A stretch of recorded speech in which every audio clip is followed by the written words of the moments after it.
Hello, Dojo family.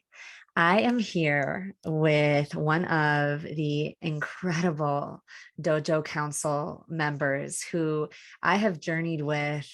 I don't even know that deeply covers it. We have crossed universes together, it feels like, in terms of the emotional body, the spiritual body, the mental body, the discovery, the exploration of what it means to be a woman healing, a woman evolving, a woman going after her dharma from like the most fierce and trusting place that I've ever seen. That's what I witness in this woman, Jillian. I'm here with Jillian Acosta. She's a functional dietitian and so much more, which I'm going to let her share with you her come from and what's really truly alive for her in terms of her purpose and service at this time. But before I do that, I really want to honor the journey I've seen you walk, through our work together, through the Dojo Masters container and the deep ceremony work that we've done within in-person work and over the Zoom work that we've done. It doesn't really matter. What I've seen from you is the constant of devotion. What I've seen from you is the constant of what it means to face off with the most uncomfortable bits, to experience major catalysts that are touching very deep trauma points, and to not turn away, to really lean in, to really redefine what it means to show up for yourself at this stage of the journey in the places that all the old versions of you just didn't have the tools to. And witnessing you repattern the way that you show up for yourself in real time has been one of the most magnificent things that I've witnessed in all the years of all the work that I've done. You show up, you lean in with like unwavering, relentless, I am here for this, right? I'm here for this. And so I really honor you. I trust the integrity with which you walk and the integrity with which I've watched you become and embody your own greatest healer. And that type of integrity is the type that I trust in terms of holding others, right? Like I really believe that the women who are drawn to me trust me to hold them because of the way they've seen me hold myself. They've seen me show up for myself. They've seen my transparency and devotion in the work that I've done. And I'm really witnessing that same level of clarity, of devotion, of there is no other way but through it. The only way out is through in you. I really honor it. I really honor the mirror, what I recognize in myself, in you as well. And so, Jillian, I'd love to just have you introduce yourself. And you started to share with me really what you're passionate about before we got on the podcast. And I was just like, wait, stop. I feel like we need to hit record before you really go into this, because that passion, that devotion I'm naming extends, it touches everything. And I really feel you as you come more and more online, right? Which doesn't mean there isn't anything to face off with, like as recently as last week, there's portals, and we'll touch on all of it. But the way that you continue to show up, it's that same devotion touches everything, including your why for being here. So I'd love for you to introduce yourself and share more about that why. Wow, Z, first of all, thank you for those words. I feel your heart so big, and it's so profoundly healing to be seen by a woman like you that I admire. I feel so seen by you, and that's just medicine in and of itself. So thank you for that so much. I love you. I love you too. Um, yeah, my name is Jillian. I am a functional dietitian. And while I love supporting the physiology, what I really give a lot of fucks about is activating women and empowering women. And what I've found in my own journey and in my professional journey is that oftentimes there's a wedge of something standing in between a woman and her truth, a woman and her power. And in my case, it looked like food. I was, an eating disorder for many years of my life. For other people, it could be different substances, but the ones that seem to find me, it's food. And so my work is really to help dissolve that wedge, to reconnect a woman back to herself, back to her body, back to the innate wisdom that is in her female body. And so that's what I'm up to. Ah, so beautiful. So beautiful. Yeah, it's wild as you're speaking, so on this podcast, we're about transparency, transparency, vulnerability. This last weekend, we just moved through the most the newest group, the third cohort of the Dojo immersed women, and we went into our in-person immersion, and I got to really deepen with the women in this group. And it was really, as you're sharing, I'm just noticing the magic of the threads that tie us all together. You as a part of the second cohort, and you guys just merged in with the first cohort to create the council.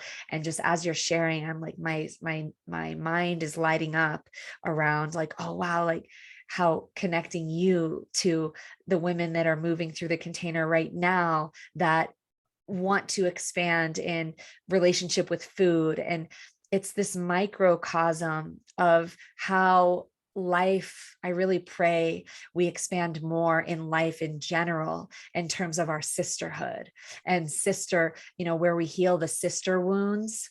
And we're really in that practice within the dojo ecosystem of like bridging between the different cohorts of women, and finding where our prayers match one another, and finding where each sister's individual unique zone of genius in medicine is so perfectly designed to be in service of another one of the women. And then her unique zone of genius is so perfectly designed to be in service to another one of the sisters. And it's like this beautiful chain that reverberates like a domino effect when we just get out of the way and allow ourselves to both receive and also give. When we get too attached to being the one that's doing the service, then we rob someone else of an opportunity to be in service, offer their gifts to us. Right.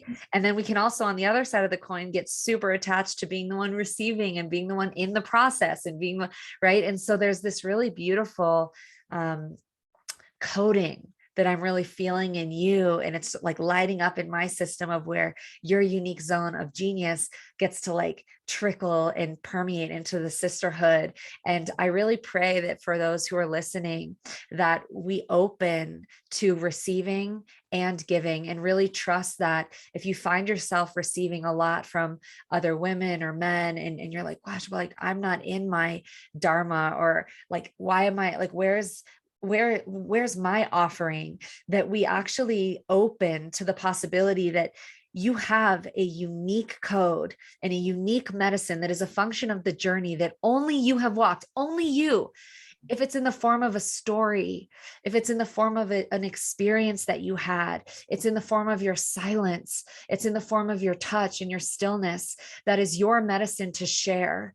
That we don't, rob those around us of the opportunity to receive who it is that we are, out of any sense of self-doubt or lack. Right. It's like this, there's a chain that's in the macro, the women who are listening here now, the men who are listening here now, like where are the connection points in your life that actually link the chain? And I find that, when we create an ecosystem like we have with the dojo, where we're in these containers with the intention to link the chain and to serve and be served in both directions, it can really illuminate where sister wounding is, right? It can illuminate where the blockages are. The blockages both to receiving, right? Like I need to be the one giving. So there's a block to receiving. There's like I need to prove. And then there can also be a block to being the one giving in the form of like doubt or worthiness. Am I worthy of it? Like, do I have a gift to share? Comparison, competitiveness, jealousy, like all these things, they come up, and it's been really cool. This is totally not the direction that I even intended to go, but the potency of even just you're sharing what you're passionate about, I felt in me this like, oh my gosh, yes, there's so much medicine in Jill's that I could feel that wants to be shared, in this new group of women that's coming, and where they have medicine to share with you and me. And it's like this whole chain reaction. But then when I feel into it, I'm like, wow, what we're doing is healing sister wounding inside this container. And so I'm actually curious, How has that occurred for you within your cohort? And since we've actually merged the council, so for those who are listening, we had the OG group was the first cohort. They merged into they created the council. And then now Jillian's group is cohort 2, and they just merged to create the council of 13 women who are really, anchoring in the continued momentum of the dojo energetic of women who have moved through the full 6-month arc of the deeper dive containers. And so, of course, when two groups of women that have been really close and have journeyed together really deeply for months and months then come together, there's this, it can really illuminate where our sister wounding lives and how do we find that merge. So how has that occurred for you? And this is in the context of, in the larger picture of life, like we're a micro representation. We're in the we're in the, there's a container around it. The dojo is a container intended to bring up and reveal where our edges are at, where our material is, right? And so how has that occurred for you, and how have you healed it and worked with it? I mean, it's constant, really. I'll speak for myself. My experience of the sister wound is a byproduct of the mother wound. Mm-hmm. And so I had a tumultuous relationship with my mother all my life. And now we're extremely close because we both, been devoted to the work. But there was a lot of distrust in the feminine that was imprinted at a very young age. And so, if my mother wasn't considered safe for me, then no other female was really safe either. And so I think the sister wound in my life has been, as I said, a byproduct of that. And so I've been a lone wolf. I mean, my cohort was like a cluster of lone wolves. Like that was the theme. And I was definitely, in the isolated pack of that. Right. And so I spent so much time, my adolescence was like, I was like the bro girl. Like I had a bunch of like dudes that were my friends, and like women weren't safe. And so understanding my very first medicine ceremony ever, I went in with the intention of healing my relationship with food, because at the time I was still really struggling with my eating disorder. And what the medicine told me so clearly was, you're not starving for food, you're starving for the feminine. Mm-hmm. And that started my healing of my relationship with my mother. And then slowly but surely, it was like an invitation to begin to cultivate relationships with the feminine, but with such armor, so much armor. And so here I am, like putting myself in the middle of a freaking women's group. And all the while, like going through intense stuff. Like there was such a starvation in my soul that needed women.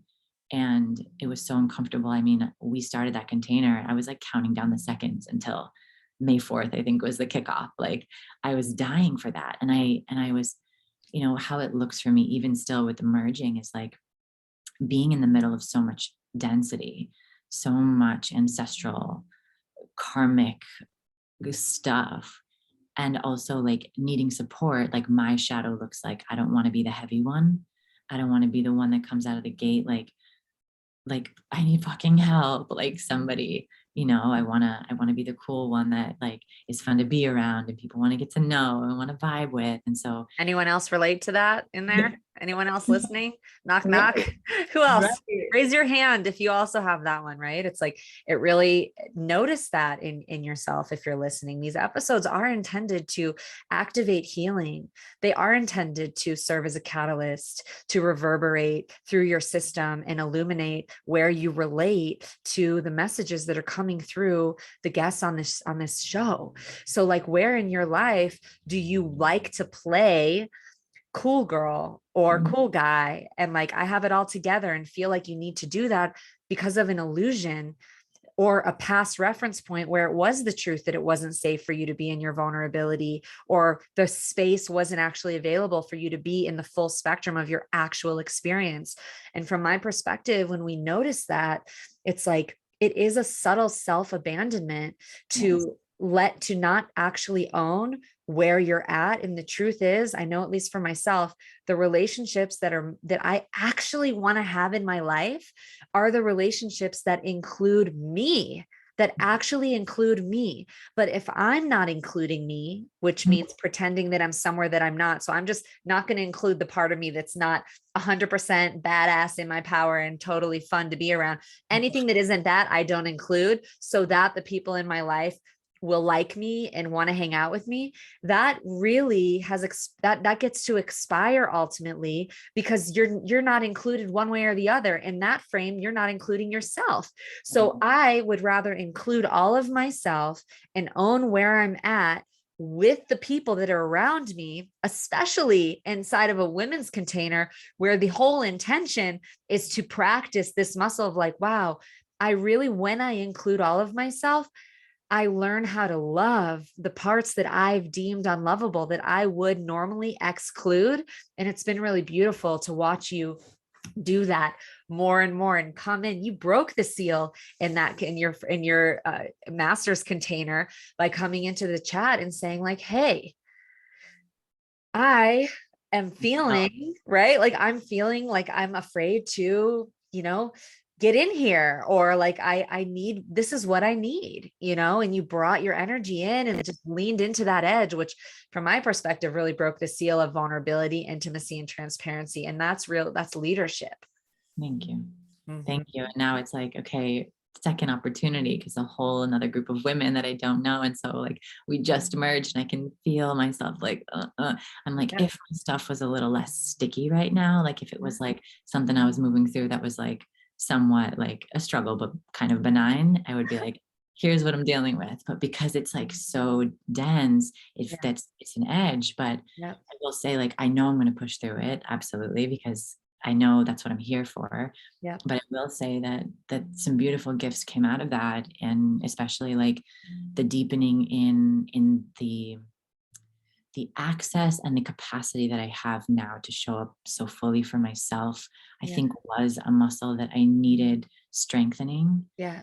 And I want to translate and guide women to strengthen that muscle for themselves without taking away, the fact that we do need community and sisterhood just as much. Totally. And that's such a good point, like the balance between, especially if you're more of a lone wolf character that has a harder time asking for support, there is this balance between knowing when you're fully showing up for yourself and loving yourself in the places that need that love the most, because ultimately we can only receive the love of the women, the brothers, the partners around us as deeply as we believe it. Yes. And so that's the strengthening part, is like, wow, you really have to meet yourself in those deep, deep places. But once that meeting happens, and it's like, that meeting is there, or you're struggling with that meeting, and in the support of a community or friends around you that will stand for you to meet yourself right there until you do it. Like, no matter what, like that's our commitment. Then it's like, wow, reaching out into that space and saying, I'm having a hard time getting there, ladies, and then having a group of women that are going to just stand for you, whether you get there or not, no matter how long it takes, and remind you over and over and over again that we believe you can, Yes. like that's where the medicine is at. And so it's, of course, like these, now the catalysts of coming into the council, it's like we're actually in training and trainment in real time into the you that is rising into your leadership. We all have our own personal brand of leadership in the council, and you're rising into your brand of it by owning on this podcast, not only to the council, but to the collective Mhm. community that is vibing with this particular dojo frequency, that like, hey, like your vulnerability is exquisite, Jillian, just owning like, yeah, you know what, even still there's some stuff moving in my life that's feels really dense, and I'm afraid to like bring it into the container, and so why don't we like work that in real time, like what comes up for you in that fear, because I imagine many individuals listening have that same thing. So like, if you're going to finish the sentence, like if I were to bring in the full density of my actual human experience right now into this group of women that are new but also ancient, what would the fear say? Because I really hear your higher self is like, it's gonna happen, and I'm just like, I'm working on it. But just like, so the people listening can relate, like what is the fear there? Man, the word that comes to my mind is it's a gnarly one. Yeah. And it's come through in medicine. It's like this energy of like, ugh, contamination. Mm. Like somehow because of what I experienced, I'm like in a way contaminated, and people don't want to like get too close to that kind of a story because it's Yeah. like unspeakable. And so if like I put myself out there Yeah. and people, and I don't feel like held Yeah. to whatever degree or expectation, my mind has come up with. Thank you for that teaching from the first round. Uh-huh. It feels like so excruciatingly uncomfortable. Yep. Wow.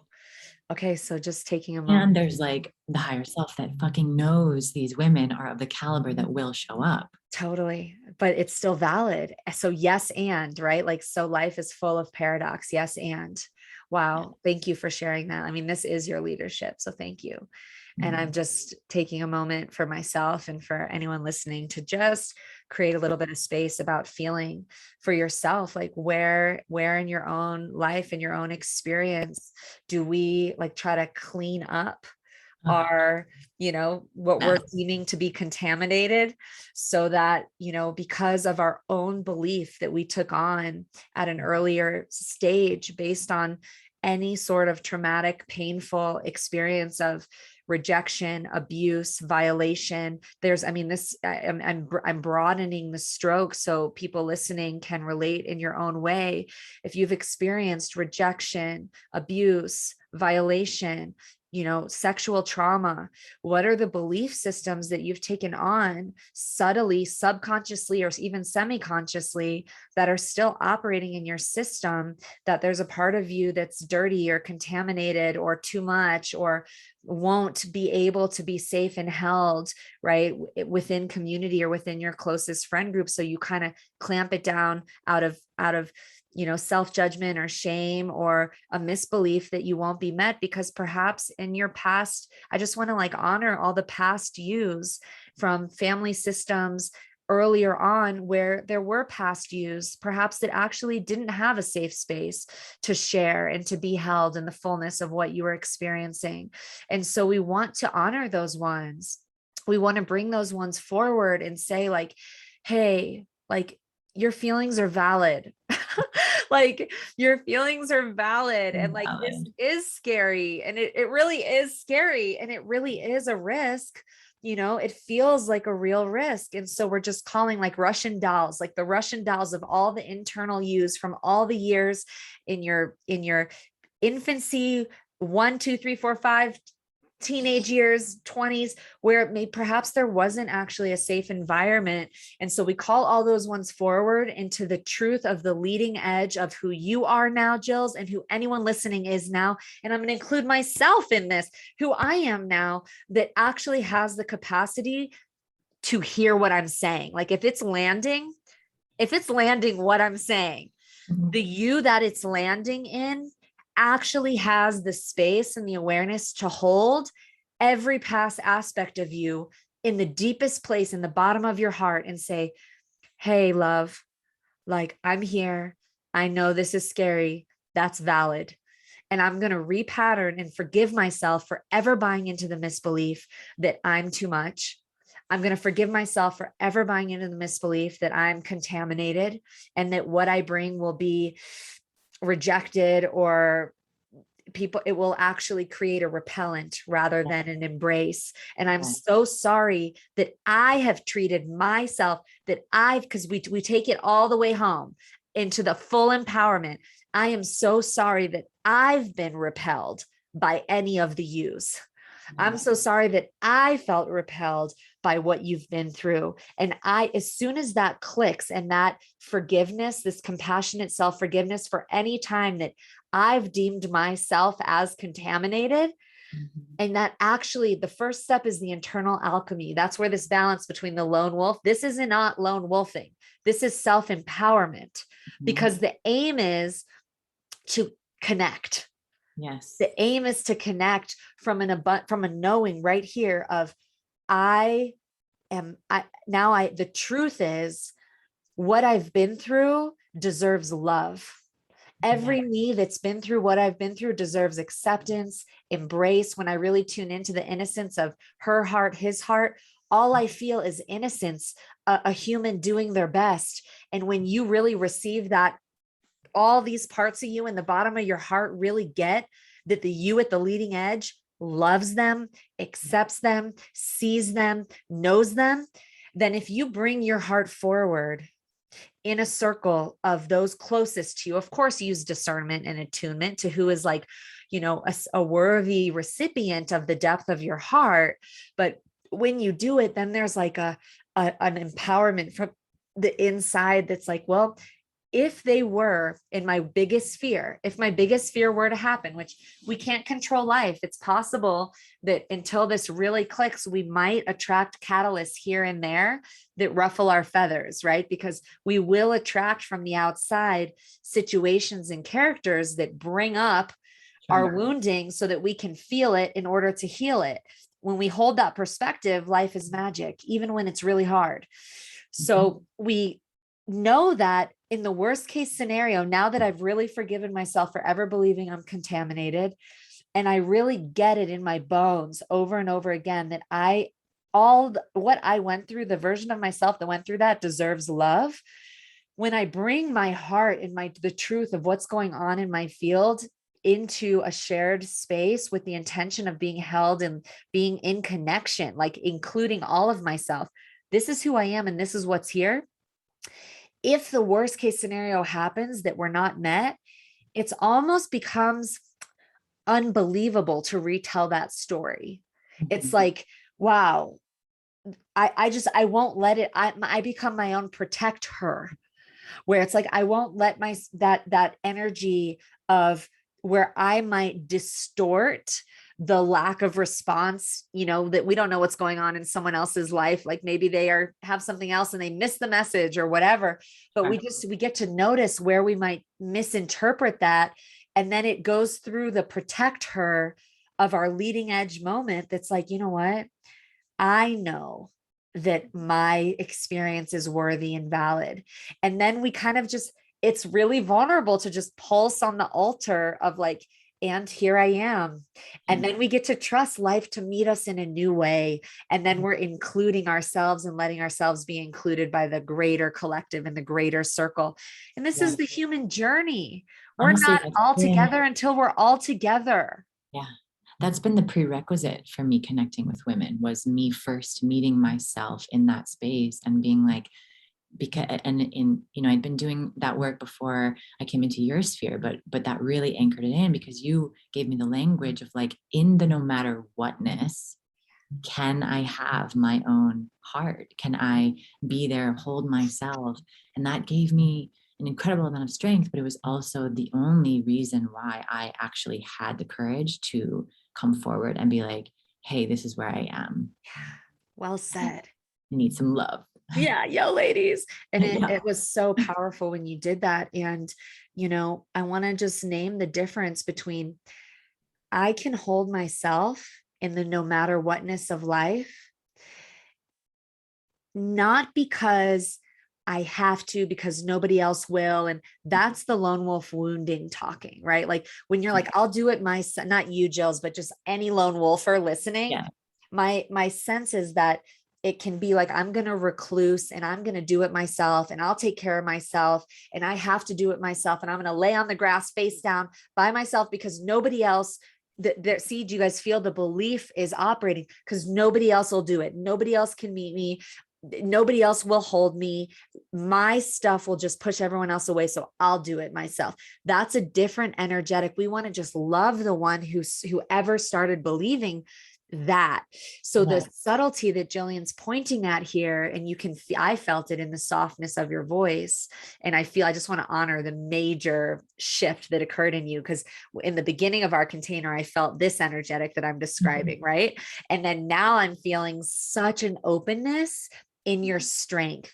And what I felt in you now is like, I'm doing it because I want to. I'm showing up for myself in this way and knowing that I got me because I want to. And you feel the openness of her heart in the front. It's like, and I'm open to anyone who wants to come lay in this grass with me. And also, not only am I open to it, but I actually want it. Like, how vulnerable is that? Like, I am going through something really hard. I've got me. I'm doing all the work to know that I have me. And you know what? Sometimes I forget, and that's okay too. And I really want y'all to know me. I want y'all to know me, and I want to feel met in that. So there's a difference. That's like I got me, and I'm so desiring connection. Like Yeah. we are pack animals. We are designed for connection. And I really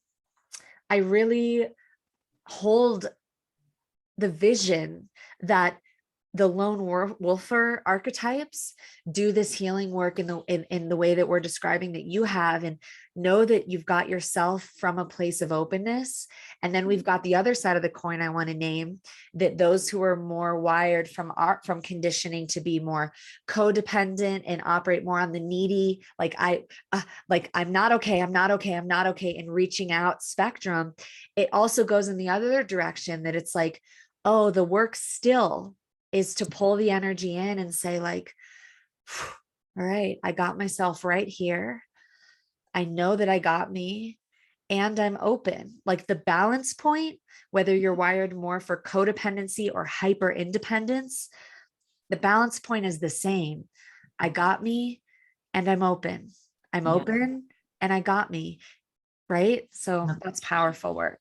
And just to like one more point about the lone wolf archetype is like when I spent a lot of time existing in the recluse, like nobody's got me, so like I'll be here by myself, but I didn't have myself in that space energetically. Like the energetics of that was not like I got me, nobody else can have me. It was like it was reflecting what was going on the outside. Nobody had me, but neither did I. Like Yeah. I still didn't have myself. And so it wasn't until I really had the clarity of, first of all, my story, and second of all, like my heart, and all the little me's that led up to this point, that I could start to cultivate that relationship with myself, and then bring in other humans to help support. Totally. Well said. And so what has, if you had to describe it, I know that I know that you've been moving through so many really intense catalysts, on the level of like family history and ancestral healing, lineage work. You've really been at the leading edge of your expansion, and life is really given it to you in terms of where your work, where your growth edges are. And I would love to hear what how have you what are the tools that you've used within yourself to actually anchor in, oh, I this is different, I'm here for myself now, this is me showing up for myself, and how does that connect to the work you want to do in the world? Hmm. So the first thing that came to my mind was ritual, like morning ritual, like no question, I'm sitting on my ass to my body, because I spent so much of my life disembodied, dissociated. And so naturally, when there's a vacancy, when there's a hole, we fill it with something. And so my drug of choice was food. And so it looked like bulimia and binge eating disorder, well into my current life, right?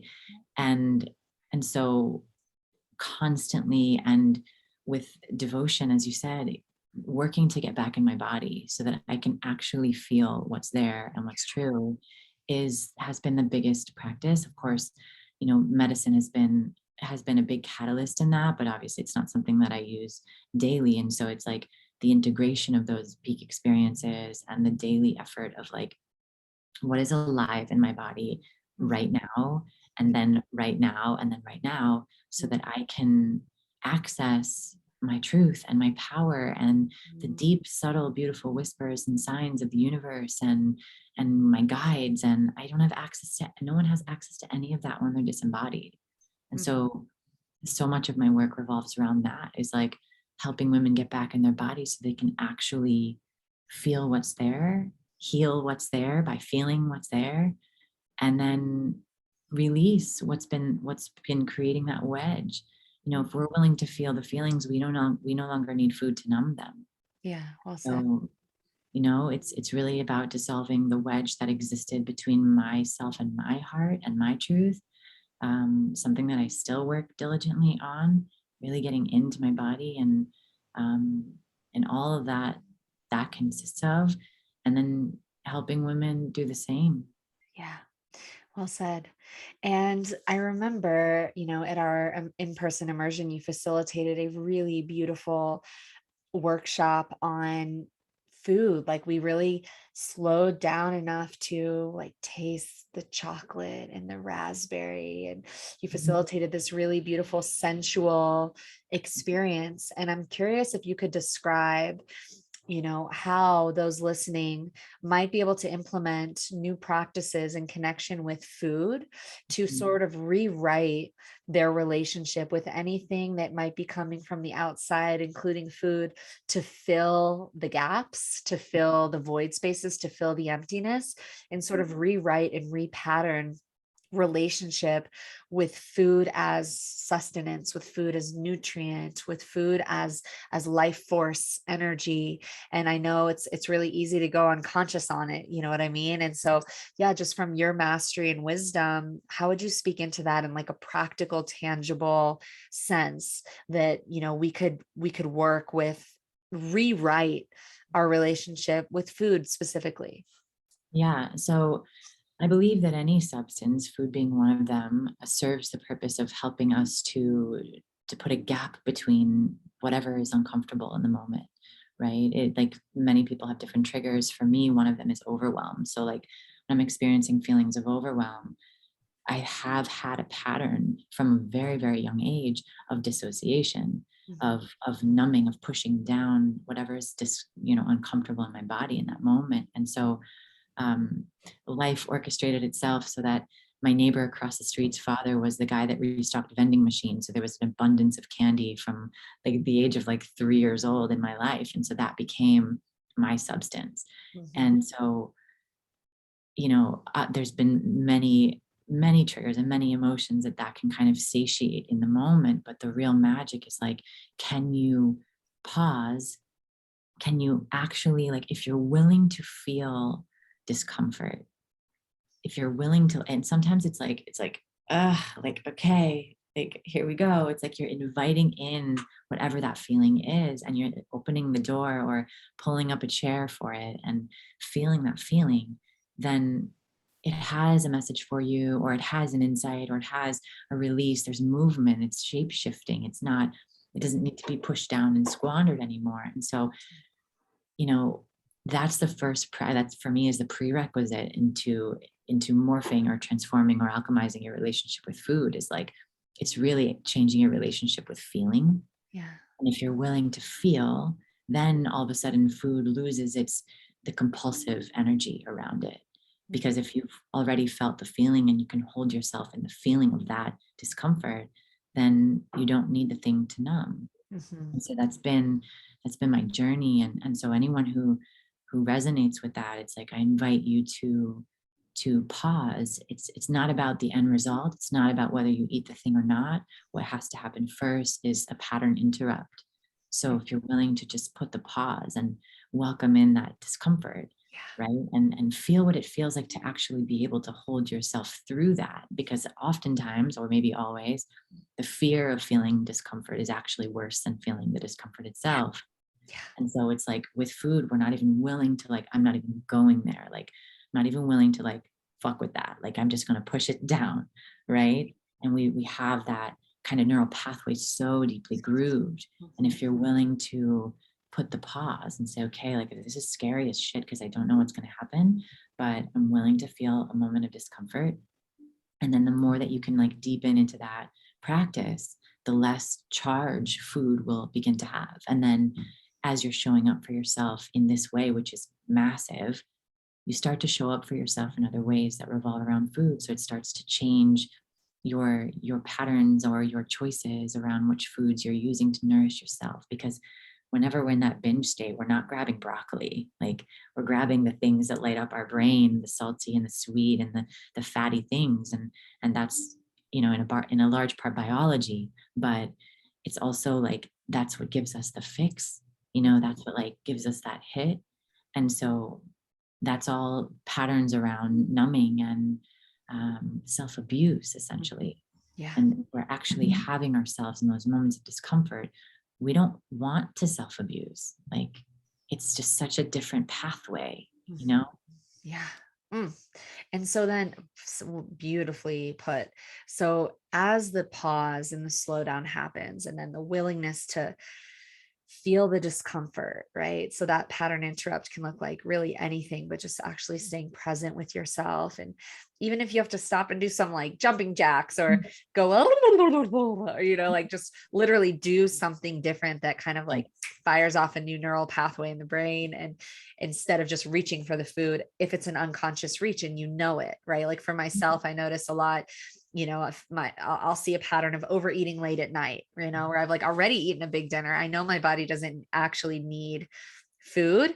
And then Mhm. it's like 11 p.m. and I just want to like have a little snack, like have a cookie or have a, it's like, there's like, it's really this pattern. And growing up, I saw my parents, especially my dad, like he'd get up at like midnight or 1 a.m. and like eat a bowl of cereal. Like if I'd come down for a glass of water, I'd see my dad eating a bowl of cereal at like 1 a.m, and that was like a constant. It was like this pattern of It's eating late at night. self-soothing.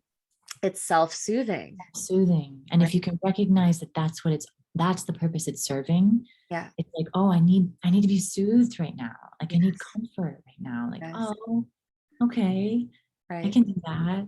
Right. Like it's literally self-soothing. I don't care if it's opiates, I don't care if it's food or sex or whatever the pattern or substance is. It's like that's ultimately what we're trying to achieve. Yep. And if you can reframe that, it's like, oh, okay, I can help myself right now. Like, I Yeah. got you. It's okay. Totally. Yeah, well said. I noticed that. And so I see it as for myself as this, like, I'm like, wow, it's like a lineage thing, this like soothing thing. It's been normalized to kind of, eat late at night, or if you imagine family systems, like, eating all the snacks and candy and popcorn while we're watching a movie late at night, or, Yeah. it's like you just look at the family system and you see these patterns that were normalized. So I see myself witnessing, right? If that like impulse happens late at night, this is a practice that is important to integrate, where it's like, oh, wow, just pause. There's soothing that wants to happen here. Maybe it's like a warm bath Yeah. or going upstairs and like smelling some essential oils or giving Crawling a under little, a weighted oh, blanket, yeah, getting exactly. into like a cozy sweater. But Yeah. from a scientific perspective, there's controversy in the field that's like, oh, type 2 diabetes is genetic, cardiovascular disease is genetic. It's like on an epigenetic level, like, yes, there's some of that. That's not your DNA. That's what's actually activating or deactivating your DNA. But what's being passed down are the patterns. It's Mm, being passed down are the behaviors, and witnessing, that's nurture. Like you saw your dad do that. And so now that's something that you're up against. And it's like, uh-huh. that's what's being passed down. It's Right. not, it's not actually like written in your code, in your DNA. Yeah, oh, well said. That's so important to name. Like this really speaks to creator consciousness. Like we're not victims, right? There's no, like, I really hold myself as able, and I do it more often than not, where I catch myself in the want and I'm like, okay, like you're good, and I just redirect the energy.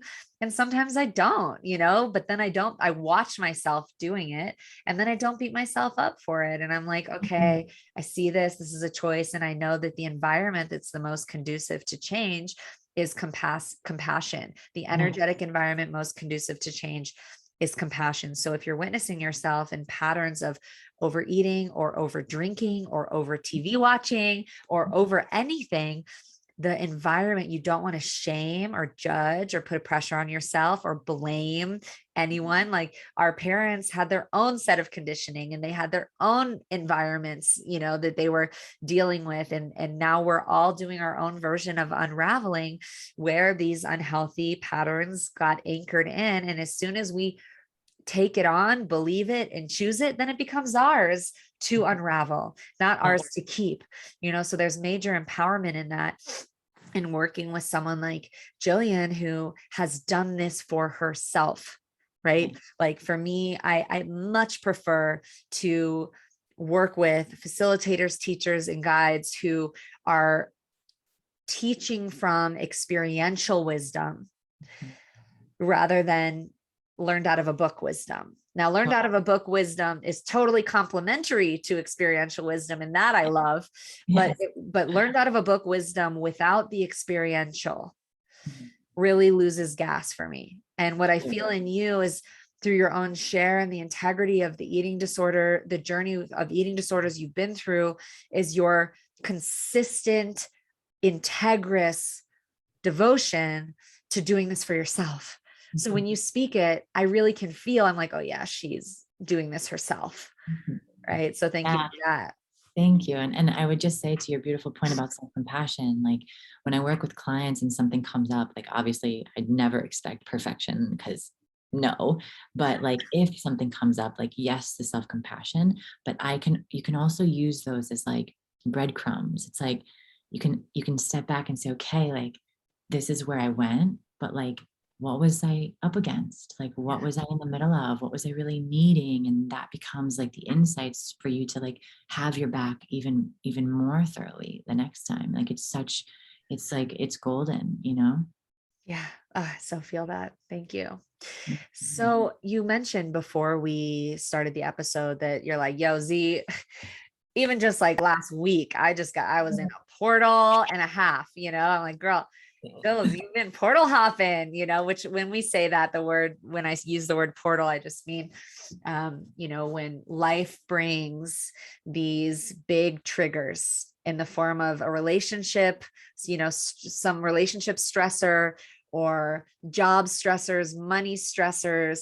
I really relate to anything occurring in your life that's creating a stress or a trigger as something that you, as the center point creator, you are the one that is magnetizing these very precisely designed circumstances into your life that are, just notice, like it's hard to argue this when you notice how precisely designed the trigger points are that are happening in your life to touch your shit, right? Like for real, like certain things that Undeniable. really touch, Jillian and her tender bits wouldn't necessarily be such a tender bit point for somebody else, right? But she's attracting precisely divine and designed catalyst into her life.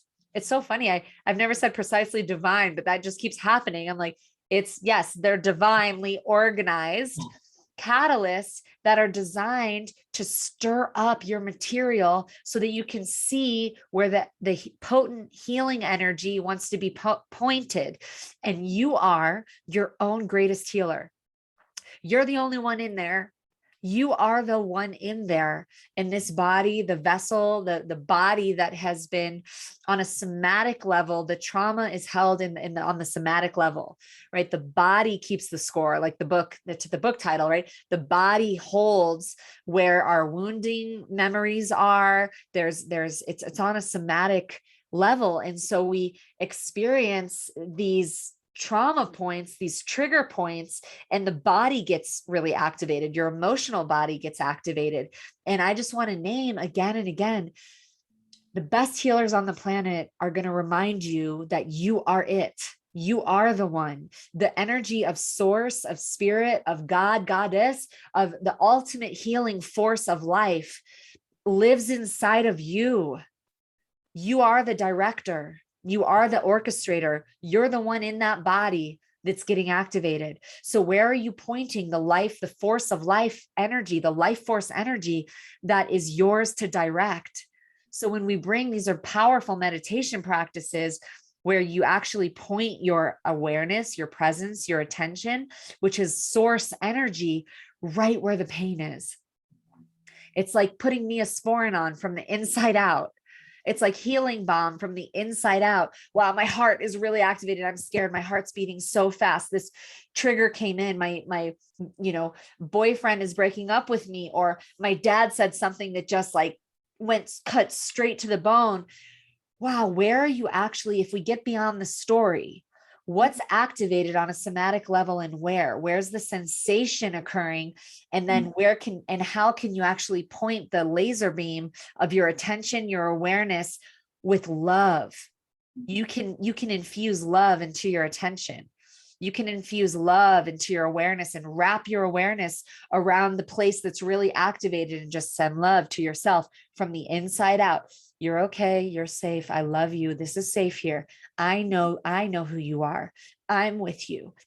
I love you from the inside out. You feel that? Yeah. That's the ultimate source of healing. So I'm curious as you name this portal. So that's a portal when a big trigger or catalyst comes and you're just in the process of working that out. You can sometimes get consumed by it. And then you're in the unconscious experience of actually getting like slammed by the tidal wave of a trigger or a trauma response. That's when we call each other sometimes and say, Z, I'm in it. Right. Like, yo, I'm in it. Like, that's when it's nice to have the counsel to reach out to and say, like, I'm just fucking in it, ladies. I just want to name that I'm in it. And sometimes it's nice to have mirrors reflect and remind you who you're choosing to be, reminding you who you are. So when I say Jillian's name, she's been in a portal, it's like, that's a portal. It's like something has been occurring in her world that is bringing up material that can sometimes feel fully overwhelming, which is a word you used. And then you pop your head out and you're like, oh, all right, I'm up for air now, So I'm curious, this portal, you can, or you don't have to go into the details, whatever feels true for you, but just to kind of paint the picture of how has that been occurring for you? And most importantly, how have you been showing up for yourself through this process of portal after portal after portal? And how are you finding yourself becoming more and more resilient? Because here you are in a portal or just coming out of it, and you're showing up for this podcast. You feel super grounded, present, and here your voice feels super soothing. Like I really feel you present here. So I'm curious, how has the portal to portal hopping experience been for you, and how are you experiencing yourself as different from one to the next to the next? Okay, so if I forget an element of that question after going through Yeah, this, remind me. there was a lot in there. Okay. So yeah. Okay, so where I was Saturday was really like, I think it was like the last day of like the zillion planets that were in retrograde. And it was like, it was very intense. So man, how do so I guess when I was very young, this, experienced a lot of complex trauma in my family unit. And Yeah. for protective mechanisms that I was fortunate to have, it was completely suppressed in my memory until I sat with grandmother ayahuasca 30 years later. And so a lot of my eating disorder came from just a suppression of deep fear and deep discomfort in my body that I wasn't consciously aware of, perpetuating that state of numbness and all of the manifestations of that I was just like riding in my life. And so a couple of years ago, everything came out. And so I've been literally portal hopping for a solid 2 years, like nonstop, to just clear and heal and access myself again, and dissolve the bullshit lies that I believed for a long time were true, and remember what is actually true. And it's been really magnificent and excruciating and beautiful and magical and everything. Yeah. So I believe that a very deep fear of mine when I was around 4 was the dissolution of my family. Like, because of what was happening, for some reason knew I needed to keep a secret and to keep my family unit intact. And so fast forward, I had some really, really challenging conversations with the people that were involved, and spoke my truth and found my voice. And all the while in the Dojo masters, which was such a fucking cradle for me to be held and go through the scariest shit of my entire fucking life. So I'm like just deeply, deeply grateful for that and all of the women involved. Yeah. Such an being, honor. you being our fearless leader. Thank you. We certainly do it together, and it was such an honor. Such an honor. So that was over the summer. And what has continued to transpire is that there's been a divide in my family, a lot of gaslighting, and stories being perpetuated to other members of the family. So now there are 2 very significant members of my family that no longer want to talk to me, my father and my brother. And it's my birthday just passed. And so, birthdays can bring up a lot, and not hearing from them was really painful, and just solidifying this loss of someone who's still these two people that I love very much. And there's so much pain around, but that believe something to be untrue of me. And so much so that they are willing to turn their backs on me. Yeah. And that was the language I was using. And my practice, that was the energy that I felt. And I wasn't really aware of the repetition of this phrase, turning their back on me, turning their back on me. And so in this portal, um, I just woke up like my body was in pain. I had like Yeah. shooting pain down my right leg from my hip. I had pain in my what feels like the back of my solar plexus. Like I Mm. had pain in my jaw on the left side. Like my body was aching. It was like intense. I was soaking in Epsom salt for like hours. It was like really intense.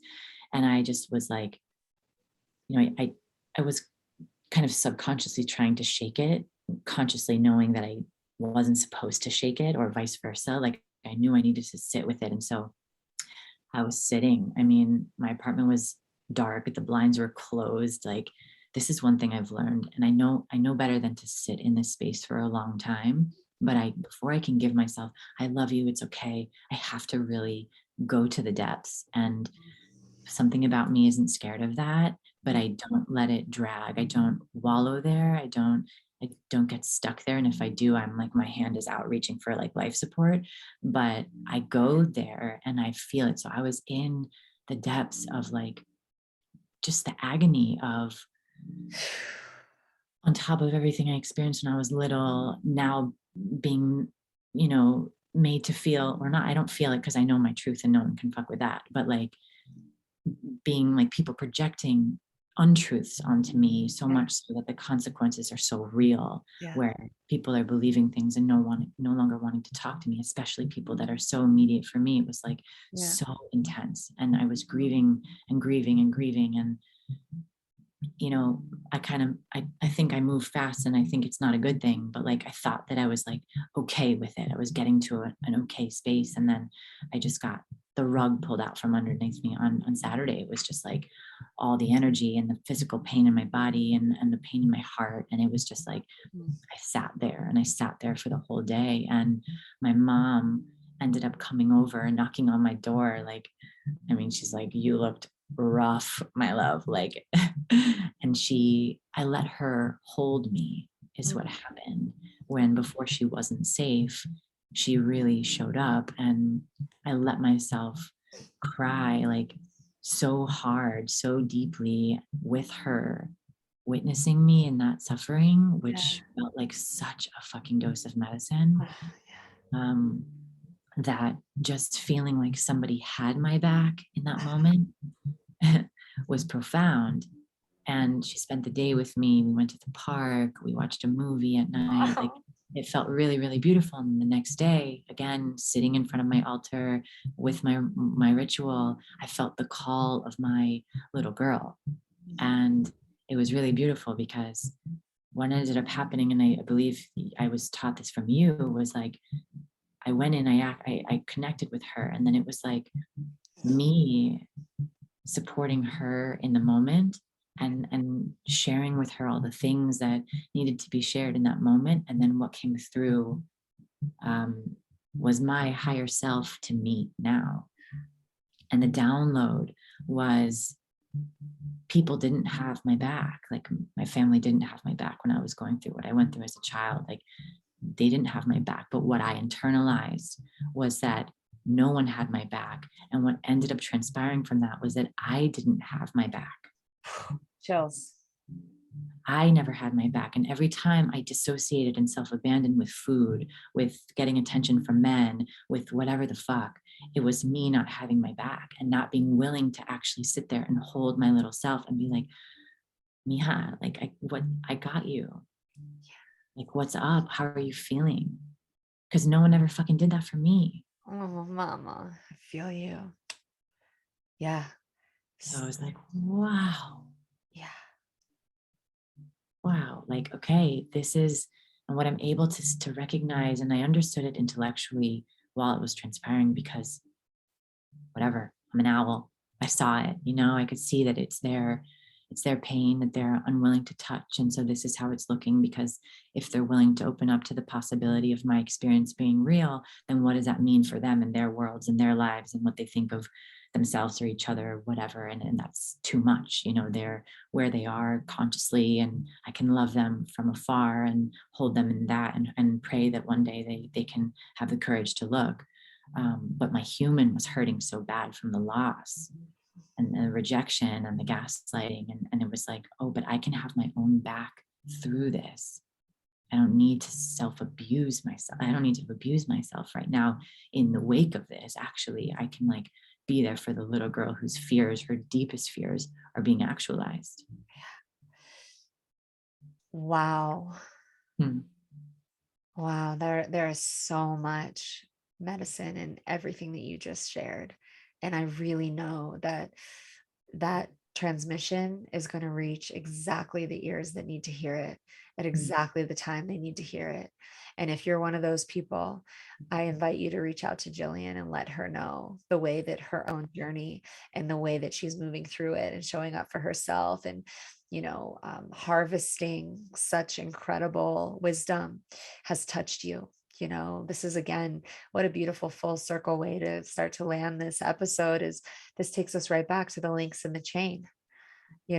This takes us right back to the mother wound that you named, but forward, where this experience that you're going through, this like massive healing process that you're in relationship to the masculine in your life, and where you didn't experience your back being had, and where you stopped having your back, and now you're redeveloping your own masculine container of like, I will be my own protector, and I will show up for myself, and I won't augment that with anything else, and I'll just stay right here with me, is also opening up the door through your vulnerability, right through the front line of the healing of also your mother wound and the relationship with the feminine, that is also trickling out into your, even, I'm sure, feeling of safety and sharing this with me and with us, this collective right now.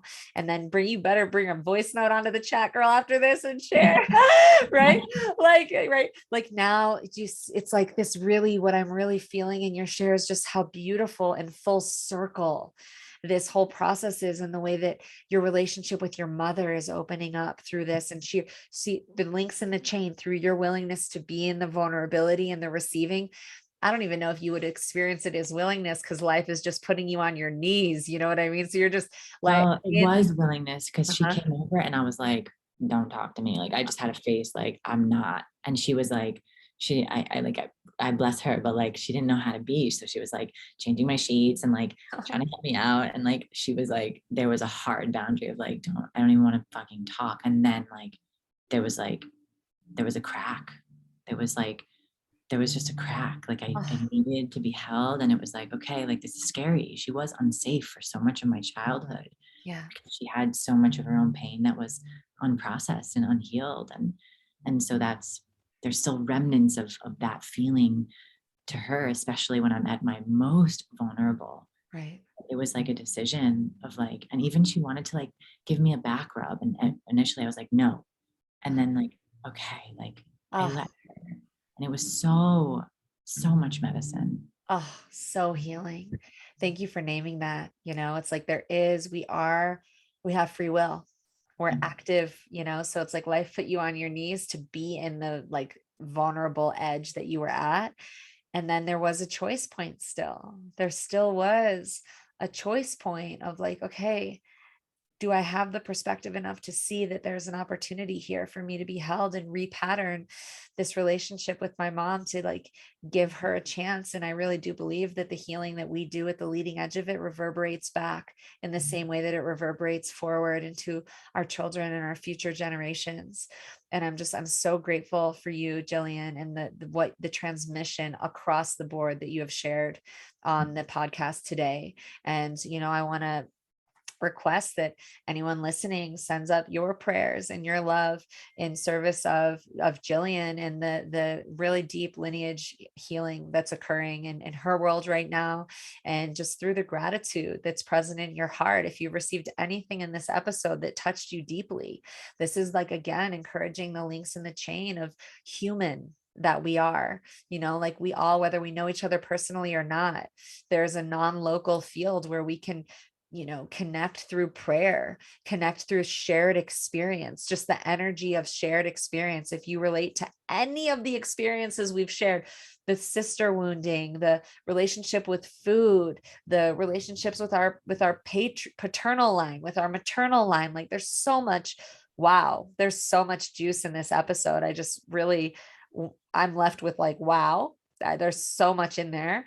And so just tuning in, everyone listening, to the gratitude for whatever has touched you here, and let that receiving that you got to feel be reciprocal and send that love back, man. Like to our sister here who's at the leading edge of some really deep healing work that's happening, and your willingness to share that here with us vulnerably really served me. I know for me personally, and I'm imagining, and I think it's safe to say all those listening, that your willingness and transparency is really serving the collective. So thank you. And I feel really grateful. I'm so honored to walk with you in all the ways that we have and all the ways that we will. And I'd love to invite you to share any ways that those listening can find you, website, Instagram. If anyone wants to go deeper with you in any of these territories, how can they find you? Thank you, Z. I love you so much. And I'm grateful that we connected, and that I mean, the second that I felt you, I don't know if I told you this, but I introduced myself to you at the retreat that we were at. Yeah. And I felt you like pierce my soul with your eyes, just like went right through me. And I'm like, who is this woman? I need to learn from her, need to walk with her. And so you've just been such an expander for my life. And I'm the ways in which I have met myself deeply has been in your container, and with the permission to dance in the space that you've created for me, and let go of what hasn't served, and reconnect with what's true. It's just like you've been such a beautiful mirror for me. And I've seen myself through that mirror in ways that no other mirrors have allowed. So thank you deeply, really. Mm. And Wow, just touched my heart in all the ways. Why don't you? Thank you. Thank you. How can they find you? Instagram, I'm not the most active on Instagram, but Jillian Acosta _RD. But then my website is therootcausemethod.com. And there you can see I've got a couple different offerings, one exclusively for functional medicine. But what I really, really love, I've created a container for women who struggle with emotional eating called The Garden. And I'm going to launch the next cohort in January. So this involves the use of ketamine-assisted psychotherapy with a pain management physician that I collaborate with. So really tapping into subconscious programming around food, around body and self and health. So that's incredible. There's a sisterhood created, and it's magical. And then that arc is also available one-on-one. So if there's women that don't want to be in that group, then that one-on-one garden option is also available. And if like Z said, if there's anything that resonated with you, like it would fill my heart so much to know that. And so whether or not we end up working together, just to feel other sisters who were moved by anything, it just like, this is what I'm here for. And so it would mean so much to me to know that. Yeah. Mm. Thank you so much, Jillian. Such a powerful share, such a powerful transmission, and all the website and the links that Jillian just shared, we'll place in the show notes so you can find them easily and find her easily. And with that, I just want to thank all of you for the depth of your listening, and I'm so excited to see you next time. Bye.